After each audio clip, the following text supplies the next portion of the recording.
नमस्कार। UP PCS प्रारंभिक परीक्षा के अंतर्गत टेस्ट सीरीज में आपका स्वागत है। इसमें हम लोग प्राचीन और मध्यकालीन इतिहास के कुछ ऐसे प्रश्न देखेंगे जो कि परीक्षा में आने की संभावना सबसे अधिक रखते हैं। शुरुआत करते हैं। पहला प्रश्न आप लोगों के सामने है। 2 कथन दिए गए हैं। दोनों कथनों को ध्यान से पढ़िए और उसके बाद दिए गए कूट से उसका उत्तर दीजिए। पहला कथन है, सिकंदर भारत में 19 माह रहा लेकिन व्यास नदी के आगे ना बढ़ पाया। दूसरा कथन है, सिकंदर के भारत आक्रमण में तक्षशिला का शासक आम्भी और हिंदू कुश के शासक शशिगुप्त ने सिकंदर की सहायता की।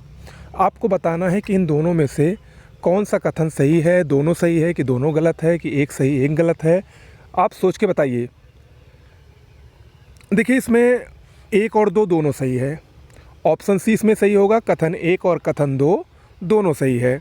इसकी व्याख्या हम देखते हैं तो इसमें कहा गया है, उपर्युक्त दोनों कथन सही हैं। सिकंदर ने 326 ईसा पूर्व यानी बीसी के बसंत में सिंधु नदी व खैबर दर्रे को पार कर भारत पर आक्रमण कर दिया।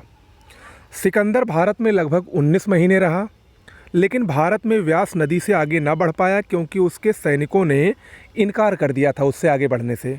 सिकंदर के भारत आक्रमण में तक्षशिला का शासक आम्भी और हिंदू कुश के शासक शशिगुप्त ने सिकंदर की सहायता की थी।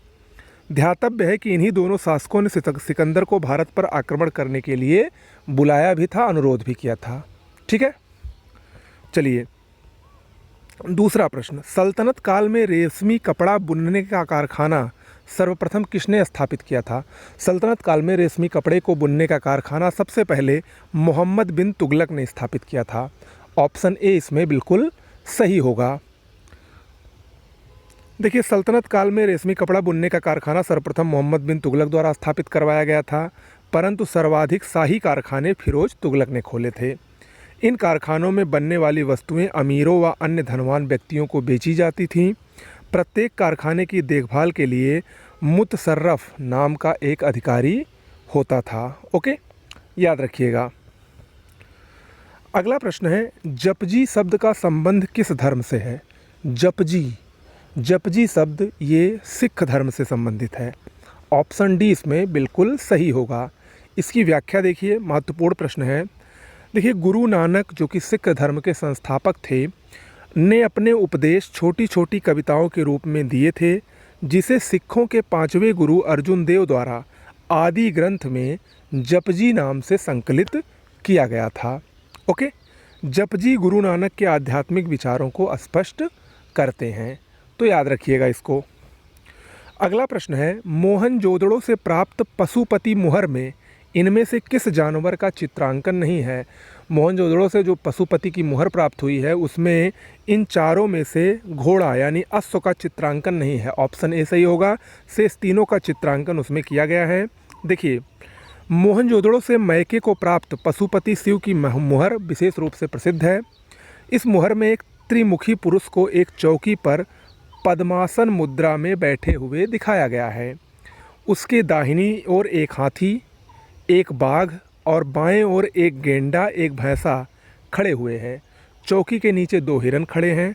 मार्शल ने इसे शिव का आदि रूप कहा है। ये भी प्रश्न पूछता है कि शिव का आदि रूप किसने कहा है, तो मार्शल ने कहा है, याद रखिएगा। ओके, अगला प्रश्न है, ऋग्वेद में इनमें से अफगानिस्तान की किस नदी का उल्लेख नहीं है?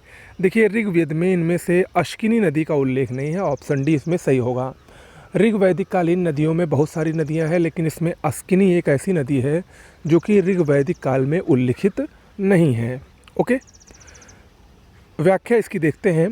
ऋग्वेद में अफगानिस्तान की कुल 4, कुभा जिसको काबुल कहते थे, क्रिम जिसको कुर्रम कहते हैं, गोमती जिसको गोमल कहते हैं, सुवास्तु जिसको स्वात कहते हैं, इन 4 नदियों का उल्लेख है। इसी तरह ऋग्वेद में भारत की 7 नदियाँ अर्थात सप्त सिंधु प्रदेश का वर्णन है। ये जो सप्त सिंधु प्रदेश था इसमें 7 नदियाँ कौन कौन सी थीं? सिंधु, सरस्वती, सतुद्री जिसको सतलज कहा जाता है, बिपाशा जिसको व्यास नदी कहा जाता है, इसके अलावा परुष्णी यानी रावी नदी, और इसके अलावा अगर आप देखें तो वितत्सा जिसको झेलम कहा जाता है, और अस्किनी चेनाब। ठीक है, ये सप्त सिंधु प्रदेश की नदियाँ थीं। इसका मतलब ये है कि ऑप्शन में जो अस्किनी यानी चिनाब दिया गया है वो उसका वर्णन अफ़गानिस्तान में नहीं था। ओके, आगे बढ़ते हैं। फिर कथन दिए गए हैं, इस पर आप विचार करिए और बताइए कि दोनों कथनों में से कौन सा सही है। पहला कथन, यक्ष यक्षिणी की पूजा जैन, बौद्ध और ब्राह्मण तीनों धर्म करते थे। दूसरा है, यक्षों के राजा को बेसवन कहा जाता था। इन दोनों कथनों में से अगर आप देखें तो ये दोनों कथन सही हैं, यानी ऑप्शन 1 और 2 दोनों सही है। अब इसका वर्णन देखिए। यक्ष यक्षिणी की पूजा जैन, बौद्ध और ब्राह्मण तीनों धर्म के लोग करते थे। कलाविद आनंद कुमार स्वामी भक्ति की धारा के उद्गम को इन्हीं यक्ष यक्षिणी और नाग नागिन एवं मातृ देवी की उपासना से मानते हैं। यक्षिणियों को भरूच लेख में देवता कहा गया है। यक्षों के राजा को बेसवन कहा जाता था। महावीर स्वामी से संबंधित यक्ष मातंग था। ओके, तो ये याद रखिएगा, ये भी एक नया प्रश्न है जो कि परीक्षा की दृष्टि से अति महत्वपूर्ण है। अगला प्रश्न है, संगम युग के किस वंश का राज्य चिन्ह धनुष था?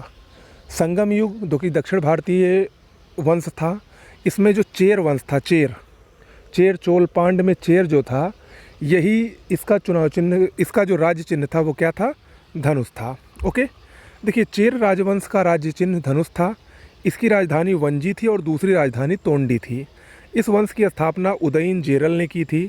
चेर राजवंश वर्तमान में केरल में था, ठीक है, जिसका कुछ अंश तमिलनाडु में भी आता था। प्राचीन चोल राज्य का राज्य चिन्ह चीता था, जबकि पांड्य राज्य का राज्य चिन्ह मछली था।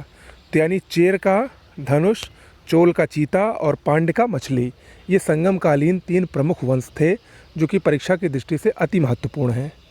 ओके, चलिए आगे बढ़ते हैं।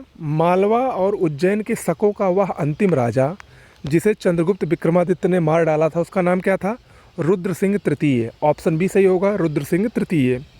देखिए, मालवा के शकों में अंतिम शासक रुद्र सिंह तृतीय था, जिसे गुप्त शासक चंद्रगुप्त विक्रमादित्य ने मारकर प्रथम बार मालवा क्षेत्र में व्याघ्र शैली में चांदी के सिक्के चलवाए थे। ये भी इम्पोर्टेंट है। मालवा या उज्जैन के शक वंश का सबसे प्रसिद्ध शासक रुद्रदामन था। मालवा के शक वंश का संस्थापक चष्टन था, ठीक है। ये वही रुद्रदामन है जिसका जूनागढ़ अभिलेख बहुत ही फेमस है, जो कि विशुद्ध संस्कृत में लिखा गया पहला अभिलेख है। अगला प्रश्न, कौन सा लेखक या यात्री विजयनगर साम्राज्य से संबंधित तालीकोटा के युद्ध का प्रत्यक्षदर्शी था? तालीकोटा का युद्ध का प्रत्यक्षदर्शी शेवेल था। ऑप्शन डी सही होगा, शेवेल। इसकी व्याख्या देखिए। 23 जनवरी 1565 को विजयनगर साम्राज्य और अहमदनगर, बीजापुर, गोलकोंडा और बीदर, यानी एक तरफ विजयनगर साम्राज्य था, एक तरफ अहमदनगर, बीजापुर, गोलकोंडा और बीदर था, इनकी संयुक्त सेना थी। इन दोनों के मध्य तालीकोटा का युद्ध हुआ, जिसमें विजयनगर साम्राज्य की हार हुई थी। ओके, शेवेल इस युद्ध का प्रत्यक्षदर्शी था। उसने अपनी पुस्तक ए फॉरगॉटन एम्पायर में तालीकोटा के युद्ध का वर्णन किया है। जबकि सीजर फ्रेडरिक ने तालीकोटा के युद्ध के तत्काल बाद 1567 में विजयनगर की यात्रा की थी। एडवर्ड बारबोसा और डोमिंगो पाय ऐसे पुर्तगाली यात्री थे जिन्होंने कृष्णदेव राय के समय में विजयनगर की यात्रा की थी। तो ये जो यात्री थे विभिन्न शासकों के समय में आए थे, ये भी महत्वपूर्ण है, परीक्षा में पूछे जाते हैं। अगला प्रश्न है, किस सूफी संत ने सिकंदर लोदी और बाबर को पत्र लिखकर भारत में शरिया कानून लागू करने की मांग की थी? ये कौन थे? ये प्रसिद्ध सूफी संत थे अब्दुल कद्दुस गंगोही। ऑप्शन सी सही होगा इसमें, अब्दुल कद्दुस गंगोही। ओके, तो आज के लिए इतना ही। कुल 10 प्रश्न थे। आपको बताना है कि आपका कितना प्रश्न सही हुआ है। कैसा लगा आज का वीडियो ज़रूर बताइएगा। मिलते हैं अगले वीडियो में, तब तक के लिए नमस्कार।